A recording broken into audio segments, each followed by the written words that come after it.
to Adoration Chapter's first St. John's Day feast.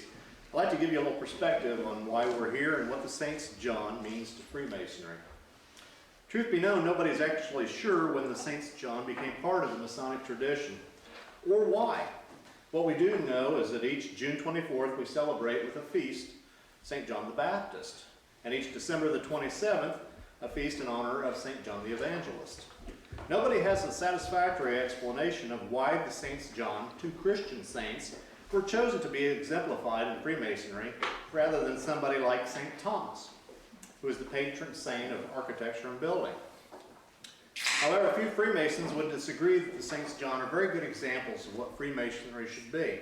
They were both exemplary examples of teachers, preachers, men of good report, who displayed a high degree of honesty and integrity and served the grand architect above by serving their fellow man below. St. John the Evangelist appeared in Freemasonry first. Although it is unclear exactly when, the earliest records in the Masonic Lodge minutes appeared in 1599. Earlier references appeared in organizations that predate Freemasonry, what we might call our fraternal ancestors. The Fraternity of St. John existed in 1430. St. John the Baptist appeared later, and the Saints John quickly became incorporated into our ritual as Freemasons and became an important element in one of the symbols we use in our entered apprentice degree. Now before I go on, I want to let you know that I'm not revealing any Masonic secrets here. Our own Grand Lodge of Illinois posted a link on Facebook Tuesday to the St. John Day article discussing many of the same things I'm discussing now. And St. John's Day has been celebrated by Freemasonry for centuries, often with public feasts like this one.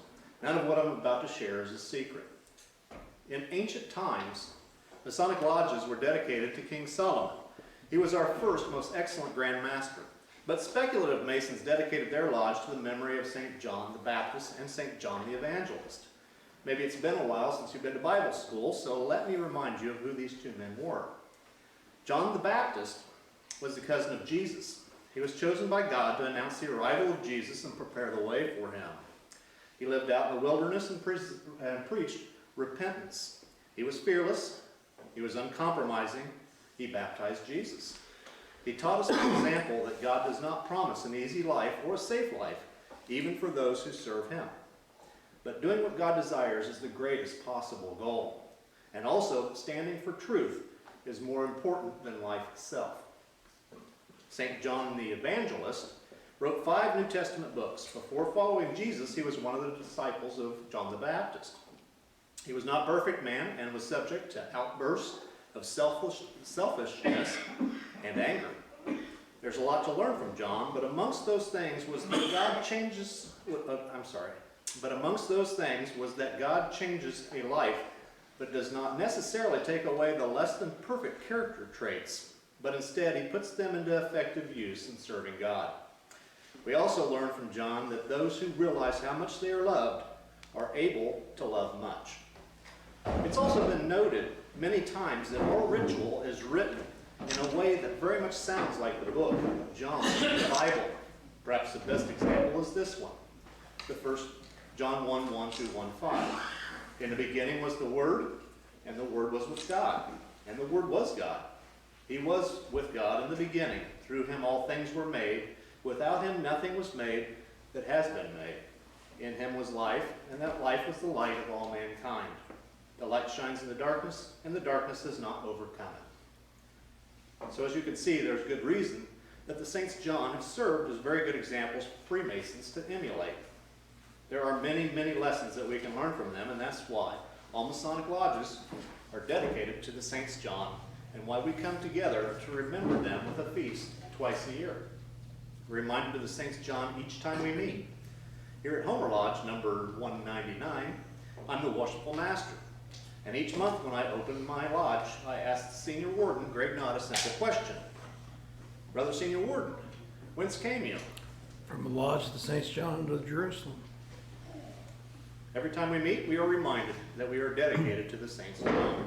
Beyond that, there's a symbol that we explain to entered apprentices that first introduce them to the Saints John.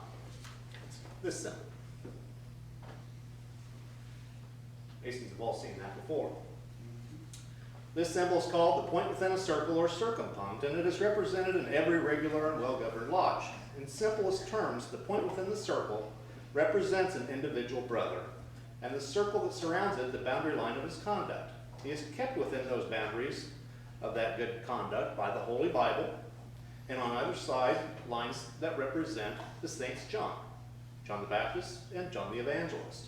It's difficult to go wrong if you've got the Holy Bible and two of the New Testament's most recognizable figures keeping you within due bounds.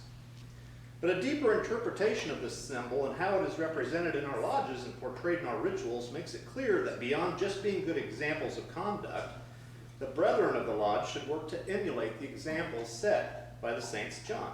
The brethren represent these two lines on the symbol. And it is our job not only to be good examples to this new brother, but to teach this new brother by example the tenets and principles of good conduct. The Holy Scriptures providing that perfect guide for all of us.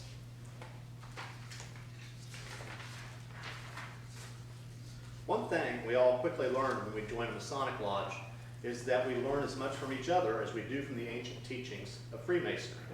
It's supposed to be that way. The symbol most associated with the Saints John makes that very clear. We not only learn from the symbols and lectures, but also from the excellent examples provided by our brothers. That's why we come together twice a year and feast to the memory of the Saints John. They should be examples to all of us. That's also why we have past masters dinners as well, to celebrate those that have provided leadership to our lodges and also have served us as examples. For many years, Masons didn't advertise for members. Prospective members sought us out because we were good examples in the community.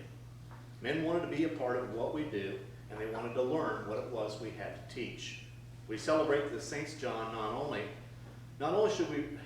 we celebrate the Saints John. Not only should we reflect on their lives and their accomplishments, but we should also ask ourselves how we could learn from them and apply to our lives what they teach us so that we could be better examples